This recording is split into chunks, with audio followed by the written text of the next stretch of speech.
What you see now is a pre-release version. The final product may differ in content. Hello and welcome to the ArmA Bootcamp tutorial, where you can get to grips with the key weapons at the heart of infantry combat in ArmA II Operation Arrowhead. Let's jump straight into the gear interface, where we can check out the inventory screen for weapons, ammo and special items. As you can see, we're pretty light on equipment, so unless we intend to shoot the enemy with our compass, it's time to load up. Approach an ammo box to interact with it, and open our gear menu, where we can now see a few more items at our disposal. To the left of an item is the number of pieces of equipment available. To the right, the number of items we're currently carrying. To equip, use the right hand arrow on the requisite item, or double click on it. Drop an item by using the left hand arrow, which will return the weapon to the crate. But as we've kept our powder dry for too long already, let's re-equip and go. In front of us, we can see some targets on the range, our weapon, and some data in the top right hand corner. Here we have the weapon name, the M9, and two numbers. 15 is the number of rounds in the clip, 7 is the number of clips in our equipment. Aim with the crosshair, fire the rounds into the targets. This method and weapon is appropriate for short range combat.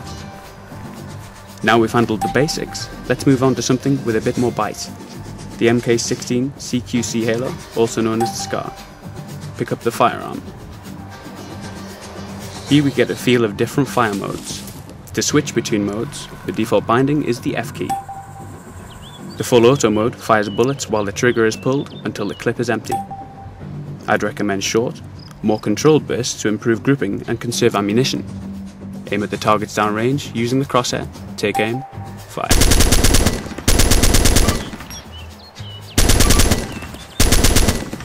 Reload your weapon when behind cover. Never be caught out by an empty clip. Over longer distances, the iron sights or optics are more accurate and appropriate. Raise your optics with the right hand mouse button. Zoom in by pressing and holding this button. By default, toggle the zoom with the plus and minus keyboard keys. Controlled fire over long distances will minimize the effective weapon recoil and provide the best results. Take shots carefully and be aware of tunnel vision while aiming down the optic.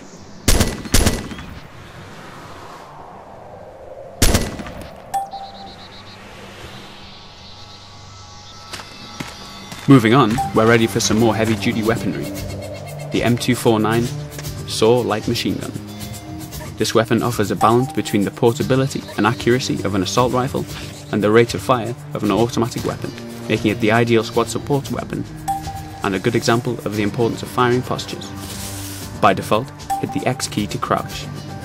This provides a steadier aim for weapons with added recoil. Aim down the sights, open fire on the targets. Yep. Over increased distances, going prone is the only sensible choice.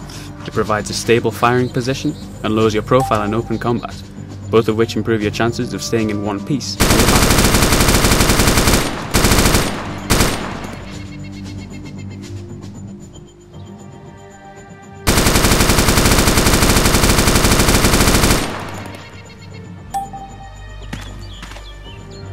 For those that prefer a more delicate touch, we'll check out the M24 bolt-action sniper rifle.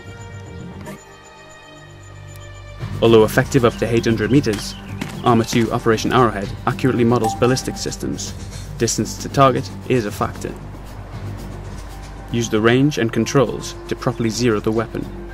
The plus and minus keys to incrementally change the range.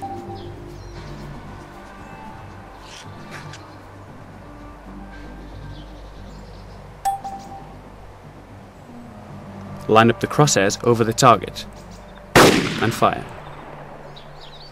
Increment the range as you engage targets at greater distances and fire.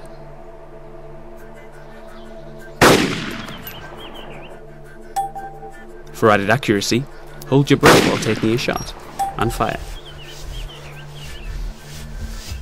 Moving targets can present a significant challenge to snipers.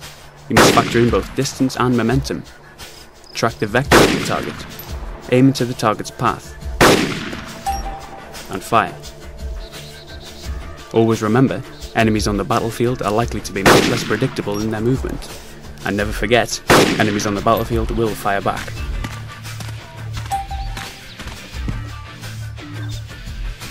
In the right circumstances, fragmentation grenades can be a powerful weapon to repel groups of embedded enemies. Using grenades is akin to switching weapon fire modes. The default key is F. Use the white disc to aim, and throw with the fire key.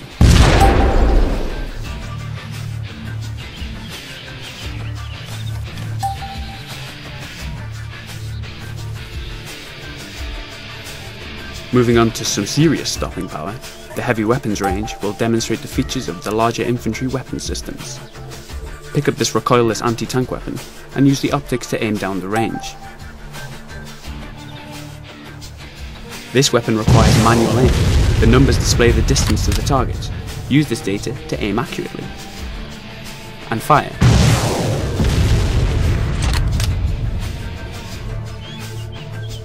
The Javelin is a more advanced, self-guided anti-tank missile launcher. This weapon's interface provides both visual and oral feedback. The slower, intermittent beeping signifies the weapon seeking to lock on a target. The higher pitched, high-tempo beeping signifies a lock on the target.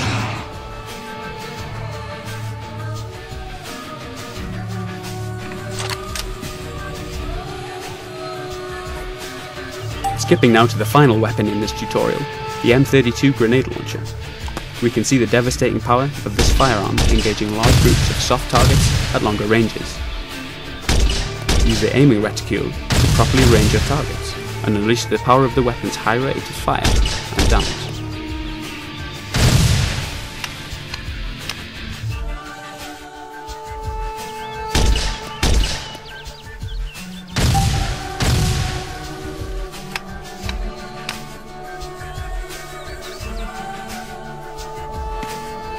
Well, that just about completes this tutorial walkthrough. I hope you'll find it useful and enjoy using the range of weapons and tactics at the disposal of infantry units in ArmA II Operation Arrowhead.